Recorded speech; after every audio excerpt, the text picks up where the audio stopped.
ராஜி என்ன பண்ணுறாங்க, விஜய்க்கு சாப்பாடெல்லாம் சமைச்சு எடுத்துக்கிட்டு லாயரை கூப்பிட்டு ஒரு சில பத்திரம்லாம் ரெடி பண்ணிக்கிட்டு நேராக கிளம்பி ஜெயிலுக்கும் போகிறாங்க. அப்போது ரஞ்சிதா பார்த்துட்டு, ராஜிமா நீங்கள் இப்போது எங்கே போகிறீங்க, எதுக்காக இந்த சாப்பாடெல்லாம் சமைச்சு எடுத்துகிட்டு போகிறீங்க? ஒன்று ரஞ்சிதா, நான் இப்போ விஜயை பார்க்க போகிறேன். முடிஞ்சால் நான் அங்கேருந்து உனக்கு வீடியோ கால் பண்ணுவேன். அப்போதைக்கு நீ என்ன பண்ணுற, நம்ம வெண்பாவுக்கு சாப்பாடு ஊட்டுற மாதிரி ஏதாவது பண்ணிக்கிட்டது.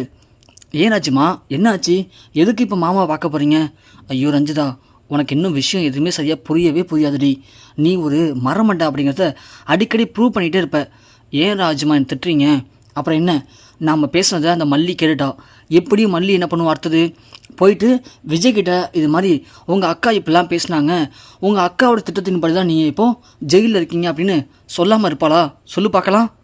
ஆமாம் மல்லிமா, கண்டிப்பாக சொல்லுவாள். அதுக்கேற்ற மாதிரி நாமளும் நடந்துக்க முடியுமா? இல்லை, அப்படி மல்லி சொன்னானா விஜய் யோசிக்கணும்.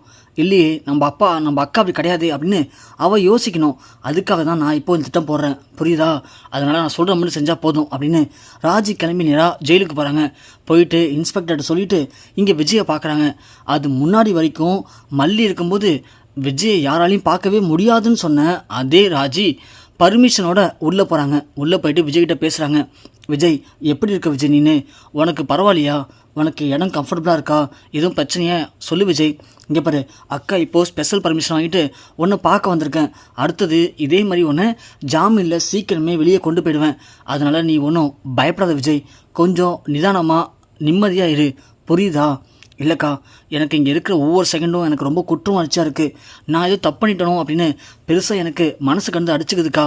நான் மட்டும் ஒழுங்காக பிஸ்னஸை பார்த்துருந்தா இந்த நிலமை வந்திருக்குமா அப்படின்னு விஜய் ரொம்பவுமே ஃபீல் பண்ணுறாரு. உடனே ராஜி சொல்கிறாங்க, விடு விஜய், இப்போ ஃபீல் பண்ணி ஒன்றுமே ஆக போகிறது இல்லைடா. வீட்டில் இருக்கிற எல்லா பிஸ்னஸ் ஃபைலும் நான் பார்த்துட்டேன். எல்லாத்துலேயுமே ஒவ்வொரு பிரச்சனை இருக்குது விஜய், எதுவுமே கிளியராக இல்லை விஜய். நீ ஏன் விஜய் இப்படி நீ பிஸ்னஸில் எவ்வளோ டாப்பராக இருந்த, அப்படி இருக்கும்போது எதனால் உனக்கு இவ்வளோ பிரச்சனை சொல்லு பார்க்கலாம். எனக்கு தெரியும் விஜய், அந்த மல்லி அவளை என்னைக்கு நீ கல்யாணம் பண்ணியோ அன்னைக்கே உன்னுடைய பாதி நிம்மதி போயிடுச்சுடா. ஆனால் அதை நீ ஏற்றுக்க மாட்ட. நீ என்ன சொல்லுவ, அவளுக்கு சப்போர்ட் பண்ணிக்கிட்டு அப்போல்லாம் இல்லைக்கா, இப்படிலாம் இல்லைக்கான்னு நீ அதே தான் சொல்லுவ. ஆனால் நீ எப்படி சொன்னாலும் சரி விஜய், உண்மை அதுதான். அவளை கல்யாணம் பண்ணாத வரைக்கும் நீ வாழ்க்கையில் ஜெயிச்ச, பிஸ்னஸ்லையும் ஜெயிச்ச. பிஸ்னஸில் நீ டாப்பராக இருந்தடா, நம்பர் 1 பிஸ்னஸ் பண்ணி. ஆனால் இன்றைக்கி உன் ஃபைல் எடுத்து பார்த்தா ஏகப்பட்ட பிரச்சனை. அதை சரி பண்ணவே இன்னும் பல மாதம் ஆகும் போல். அப்படி இருக்கும்போது உன்னை எப்படி வெளியே கொண்டு வரதுன்னு தெரியாமல் நானே கண் பிதுங்கி போயிருக்கேன்டா விஜய். ஆனால் விஜய் இது எதுவுமே கால வாங்காமல், அக்கா வெண்பா எப்படிக்கா இருக்கா, வெண்பா நல்லா இருக்காளா? நான் இல்லாமல் பாவம் வெண்பா ரொம்ப துடிச்சு போயிருப்பாள. வெண்பா ஒழுங்காக சாப்பிட்றாளாக்கா, என்னக்கா பண்ணுறா அப்படின்னு விஜய் சொன்ன உடனே ராஜிக்கு மண்டைக்கு சுல்லுன்னு ஏறுது. பைத்தியக்காரன், நான் என்ன பேசிகிட்டு இருக்கேன், என்ன பேசிகிட்டு இருக்கான்? வெளியே ஊரில் உலகத்தில் இல்லாத புள்ளையை பெற்றுட்டான் இவன், புள்ளன்னு. விஜய், அதுக்கும் நான் ஸ்பெஷல் பர்மிஷன் வாங்கியிருக்கேன். இந்தா வெண்பாவுக்கு நான் இப்போ வீடியோ கால் பண்ணுறேன், நீ வெண்பாட்ட 2 வார்த்தை பேசு, புரியுதா? சரிக்கா, இதுக்கு மட்டும் நான் மண்டி ஆட்டுறா அப்படின்னு மனசில் நினச்சிக்கிட்டு ராஜி சொன்ன மாதிரி ரஞ்சிதாவுக்கு ஃபோன் பண்ணுறாங்க. ரஞ்சிதாவும் இங்கே ராஜி சொன்ன மாதிரி வெண்பா தூக்கி வச்சு சாப்பாடு ஊட்டுற மாதிரி சாப்பாடு ஊட்டுறாங்க. வெண்பா பார்த்த விஜய், வெண்பா குட்டி எப்படிமா இருக்க? டாடா, நீங்கள் எப்படி டாடா இருக்கீங்க? எப்போ டாடா வெளியே வருவீங்க? நீங்கள் இல்லாமல் இந்த வீட்டில் எனக்கு இருக்கவே பிடிக்கல டாடா, ப்ளீஸ் டாடா, சீக்கிரமாக நீங்கள் வந்துடுங்க டாடா அப்படின்னு வெண்பா அழுகுறாங்க. விஜய் உடனே, வெண்பா அல்லாதம்மா, கண்டிப்பாக டாடா வந்துடுவேன், நீ அது வரைக்கும் கொஞ்சம் சமத்த புள்ளியாக இருமா அப்படின்னு விஜய் சொல்லவும், ரஞ்சிதா உடனே, பாருங்க மாமா, நீங்கள் தான் அந்த மல்லி தூக்கி வச்சு ஆடுவீங்க. அவள் நீங்கள் இருந்தால் ஒன்று, நீங்கள் இல்லைனா ஒன்று. எங்கே போனால் என்ன பண்ணுறா எதுவுமே புரியல.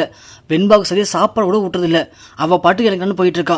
நான் தான் பாருங்கள் வெண்பாவுக்கு சாப்பாடெல்லாம் ஊட்டி வெண்பாவை ரொம்ப பத்திரமா பார்த்துக்கிட்டு இருக்கேன் அப்படின்னு ரஞ்சிதா ராஜி சொல்லி கொடுக்காதெல்லாம் சேர்ந்து சொல்லி பயங்கரமாக நாடத்தை போடுறாங்க. விஜய் அப்படியே பார்க்குறாரு. டக்குன்னு ராஜி ஃபோனை கட் பண்ணிடுறாங்க. அக்கா ஏன் அதுக்குள்ளே கட் பண்ணிட்டேன்? ஐயோ விஜய், நான் மொத்தமாகவே உன்னை பார்க்குறதுக்கு காமன் தான் பர்மிஷன் வாங்கியிருக்கேன். அதோட உனக்கு சாப்பாடு தந்துருக்கேன் விஜய். பாவம் நீனு சரியாக சாப்பிட்ருக்க மாட்டேன். இந்த ஜெயில் சாப்பாடு உனக்கு என்ன புதுசு தானே, அதனால தான் உனக்கு சாப்பாடு கொண்டு வந்திருக்கேன். இதுக்கும் பர்மிஷன் வாங்கியிருக்கேன். இது எல்லாமே ஒரு காமத்துக்குள்ளே முடிஞ்சிடணும். அதனால் நீ சீக்கிரம் சாப்பிடு விஜய், நாங்கள் கிளம்புறோம் அப்படின்னு விஜய்க்கு சாப்பாடை ஊட்டுறாங்க. விஜய் இதையும் வச்சு சாப்பிட்றாரு. விஜய் மனசில் ஓடிட்டுருக்க விஷயம் என்னென்னா, பாவம் வெண்பா அங்கே தனியாக இருக்கா. மல்லி வர எங்கேயோ போனால் வரவே இல்லைன்னு சொன்னாலே ரஞ்சிதா. மல்லி எங்கே போயிருப்பா, அக்காட்ட கேட்கலாமா?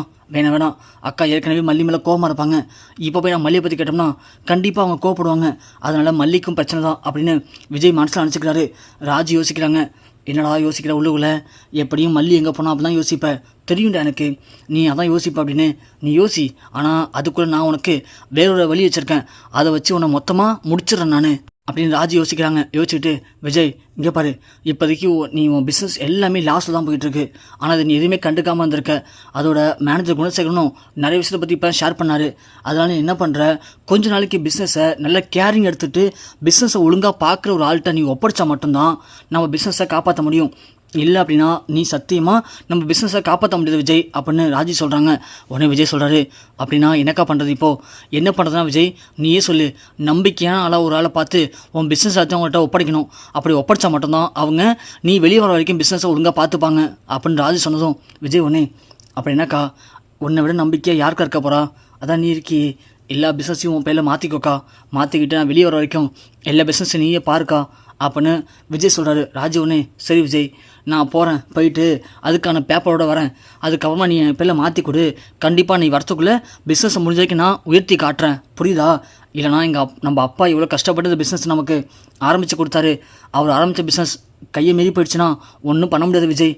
ஐயோ அக்கா என்னக்கா இப்பெல்லாம் பேசுகிற, அதெல்லாம் எங்கேயும் போயிடாதுக்கா, அதான் நீ இருக்கல அப்புறம் என்னக்கா அப்படின்னு சொல்லிட்டு இங்கேருந்து கிளம்பிடுறாங்க.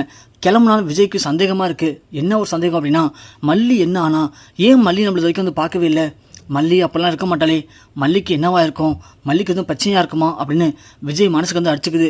ராஜி வெளியே போகிறாங்க. வெளியே போன வக்கீல் கேட்குறாரு, ஏன் மேடம் நம்ம நினச்ச மாதிரியே விஜய் இப்போது பத்திரத்தெலாம் எடுத்துருவாங்க, நான் கையெழுத்து போகிறேன்னு சொன்னார்ல, நம்மள்ட்ட தான் பத்திரம் ரெடியாக இருக்கல, நம்ம உடனே கொடுத்துருந்தா கையெழுத்து போட்டுக்கலாமே மேடம் அப்படின்னு சொல்ல, லாயரை வாங்க வீட்டுக்கு போய் பேசிக்கலாம் அப்படின்னு சொல்லிட்டு ராஜி ஒன்று அழைச்சிட்டு வீட்டுக்கு போகிறாங்க. வீட்டுக்கு போனதும் ரஞ்சிதா ஓடி வந்து, ராஜுமா என்னாச்சு, நீங்கள் போட்ட பிளான் படி எல்லாம் ஓகே தானே? எல்லாம் ஓகே தான் ரஞ்சிதா. வக்கீல் ஒன்றே, மேடம் நான் அங்கேயே கேட்டேன், வீட்டில் போய் பேசலான்னு சொன்னீங்க, பாருங்கள் மேடம் இவங்களை பால் நழுவி பழத்தில் விழும்போது இவங்க எல்லாத்தையுமே கெடுத்துட்டாங்க அப்படின்னு லாயர் சொன்ன உடனே ரஞ்சிதா கேட்குறாங்க, என்னாச்சுமா, என்ன சொல்கிறார் அவர்? ஒன்றும் இல்லை ரஞ்சிதா, நம்ம பிளான் பண்ண மாதிரியே அங்கே விஜய்கிட்ட நான் பேசிட்டேன், விஜயும் எல்லா சொத்தையும் என் பேரில் மாத்திரன்னு சொல்லிட்டான், பிஸ்னஸ் பண்ணுறதுக்கு நம்ம எதிர்பார்த்து எல்லாம் வந்துருச்சு, லாயர் பத்திரம்லாம் ரெடியாக இருக்குது, இப்போயே கொடுத்தா விஜய் சைன் போட்டுருவாரு அப்படின்னு சொல்கிறாரு. ஆமாம் ராஜிமா, கொடுத்த மாமாட்ட வந்து சைன் வாங்கிக்கலாம்ல.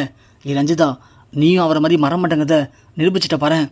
ரஞ்சிதா உனக்கு கூட புரியல இன்னும் நான் என்ன சொல்ல வரேன்ட்டு, நாம் எல்லாத்தையும் ரெடி பண்ணிவிட்டு பிளானோட வந்திருக்கோன்னு விஜய் நினச்சிக்க மாட்டானா, அதுக்காக நம்ம இதெல்லாம் பண்ணணும். எப்போதுமே ஒரு சில விஷயத்த பொறுமையாக தான் பண்ணணும். இப்போ அவனுக்கு சாப்பாடெல்லாம் கொடுத்து அவன் மேலே கேரிங்காக இருக்கிற மாதிரி காட்டிட்டு வந்திருக்கோம், புரியுதா? இதுக்கப்புறம் அடுத்து ஒரு முறை போகும்போது இந்த பத்திரத்தெல்லாம் கொடுத்தோம்னா அவன் கையெழுத்து போடுவான், இதில் எந்த சந்தேகமும் வராது. நாம் போட்ட திட்டம் பர்ஃபெக்டாக செயல்படும். அதை விட்டுட்டு அவசரப்பட்டோம்னு வச்சுக்கேன், எல்லாமே டோட்டலாக வேஸ்ட்டாக போயிடும். விஜய் கண்டுபிடிச்சிருவான். விஜய் ஒன்றும் முட்டாள் கிடையாது, அவன் என் தம்பி. அப்படி இருக்கும்போது என்கிட்ட இருக்கிறதுல ஒரு பாதி அறிவு கூட அவனுக்கு இருக்காது. சொல்லு பார்க்கலாம், ஏன் தான் இப்படி நீங்கள் ரெண்டு பேரும் மரம் மண்டியாக செயல்படுறீங்கன்னு தெரியல எனக்கு அப்படின்னு ராஜி கோவப்படுறாங்க. உடனே ரஞ்சிதா வக்கீலும், ஓ ஆமாம் மேடம், சாரி மேடம், நாங்கள் யோசிக்கவே இல்லை அப்படின்னு லாயரும் ரஞ்சிதாவும் சொல்கிறாங்க. ஆனால் இது எல்லாத்தையும் வெண்பா தூரமாக காலை வாங்குறாங்க. அடி பாவீங்களா, அப்போ நீங்கள் 3 பேர் சேர்ந்து எங்கள் அப்பாவை ஏமாத்துறீங்களா? ஆனால் எங்கள் அப்பா உங்களை போய் நல்லா நம்பிட்டு இருக்காரு, இப்போ நம்ம என்ன பண்ணுறது அப்படின்னு வெண்பா எல்லாத்தையும் பார்த்துட்டு நேராக யாருக்கும் தெரியாமல் வெளியே வந்துடுறாங்க. வெளியே வந்து வீட்டு விட்டு வெளியே வரும்போது கரெக்டாக மல்லி வராங்க. மல்லி பார்த்தா வெண்பா ஓடி போய், மல்லிமா எங்கே மல்லிமா போனீங்க அப்படின்னு அழுகுறாங்க. மல்லிக்கு என்ன சொல்லுன்னு தெரில. மல்லி இல்லை வெண்பா கொஞ்சம் வெளியே போயிருந்தா அப்படி சொல்லவும் உடனே வெண்பா நடந்து எல்லாத்தையும் சொல்கிறாங்க. மல்லி ஒன்று எனக்கும் தெரியும் வெண்பா, ஆனால் இதெல்லாம் போய் உங்கள் டாடா சொன்னால் கண்டிப்பாக உங்கள் டாடா நம்ப மாட்டார், அதான் நான் அமைதியாக விட்டுட்டேன் அப்படின்னு சொல்லவும் வெண்பா சொல்கிறாங்க, இல்லை மல்லிமா என்ன அங்கே அழைச்சிட்டு போங்க, கண்டிப்பாக டாடாட்ட நான் சொல்லி புரிய வைக்கிறேன் அப்படின்னு சொல்ல மல்லி வேணாம் வெண்பான்னு சொல்கிறாங்க. ஆனால் வெண்பா வலுக்கட்டாயமாக மல்லி அழைச்சிட்டு ஸ்டேஷனுக்கு போகிறாங்க. போயிட்டு விஜயை பார்க்கணுன்னு சொன்னதும் அவங்களும் ஓகேன்னு விட்டுறாங்க. நேராக போயிட்டு மல்லி வெண்பா 2 பேரும் விஜயை பார்க்குறாங்க. மல்லியும் வெண்பாவையும் பார்த்த விஜய் அப்படியே கண் கலங்கி செல்லில் வந்து நிற்கிறாரு. விஜய் உடனே, மல்லி ஏன் மல்லி நான் பார்க்க வரவே இல்லை, நான் கூட பயந்துட்டேன், நீ என் தப்பாக புரிஞ்சுக்கிட்ட, அதான் வரலையோ அப்படின்னு சொல்லும்போது வெண்பா உடனே, டாடா இது எல்லாத்துக்கும் காரணம் யார் தெரியுமா, நீங்கள் உள்ளே வந்ததுக்கு காரணமே நம்ம அத்தை தான் டாடா அப்படின்னு சொன்னது விஜய் ஒன்று ஷாக்காக வர்றாரு. என்ன வெண்பா சொல்கிற புரியல எனக்கு.